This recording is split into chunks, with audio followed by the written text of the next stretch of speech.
अस्सलामुअलैकुम वरहमतुल्लाहि वबरकातुहू। प्यारे दोस्तों, सिलसिला चल रहा है काइंड ऑफ प्रोनाउन का, यानी कि ज़मीर की किस्में। पहली किस्म के बारे में गुफ्तगू की जा चुकी है, अब गुफ्तगू की जाएगी ज़मीर की दूसरी किस्म इंट्रोगेटिव प्रोनाउन के बारे में। तो दोस्तों, इंट्रोगेटिव प्रोनाउन किसे कहते हैं? वो अल्फाज जिनके ज़रिए से हम सवाल करते हैं, कुछ पूछते हैं, किसी के बारे में कुछ मालूमात हासिल करते हैं। जैसे कि वाट माने क्या, हु माने कौन, विच माने कौन सा कौन सी, होम माने किसको, हुज माने किसका। तो यह ऐसे अल्फाज हैं जिनके ज़रिए से हम कोई चीज़ मालूम करते हैं, किसी के बारे में कुछ दरियाफ्त करते हैं, कुछ सवाल करते हैं। आइए बोर्ड पर इस चीज़ को अच्छी तरीके से समझने की कोशिश करते हैं। काइंड ऑफ प्रोनाउन, ज़मीर की किस्में। इंट्रोगेटिव प्रोनाउन, ज़मीर इस्तिफ़हामी।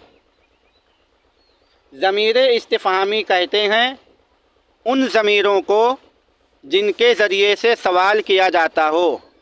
जैसे वाट माने क्या, विच माने कौन सा कौन सी, होम माने किसको, हुज माने किसका या किसके लिए, हु माने कौन। इसमें ज़रा सी तफसील है, बहुत लंबी नहीं है, ज़रा सी तवज्जो देंगे बात समझ में आ जाएगी। वो ये है कि वाट का इस्तेमाल अशिया के लिए होता है, यानी क्या चीज़ है ये। विच का इस्तेमाल इंतिखाब के लिए होता है, यानी बहुत सारी चीज़ें हों तो उनमें से कौन सी चीज़ के बारे में सवाल किया जाता है। होम का इस्तेमाल हालत मफ़ऊली में होता है, हुज का इस्तेमाल हालत इजाफ़ी में होता है, जबकि हु का इस्तेमाल हालत फ़ाइली में होता है। इनकी मिसालें लिखी गई हैं, देखिए। वाट माने क्या, इसकी मिसाल ये है कि वाट इज़ दिस, यह क्या है, यह क्या है। तो कोई चीज़ है, उसके बारे में पूछने वाला ये पूछ रहा है कि ये क्या है, मेरे समझ में नहीं आ रहा है कि ये क्या है। इसी तरीके से विच माने कौन सा और कौन सी। मिसाल है विच इज़ योर बुक, कौन सी है तुम्हारी किताब। बहुत सारी किताबें हों, एक लाइब्रेरी हो, उसमें किसी इंसान की कोई किताब खो गई हो, उसमें वो ढूंढ रहा हो, तो देखने वाला ये कहे भाई क्या ढूंढ रहे हो, कौन सी तुम्हारी किताब है।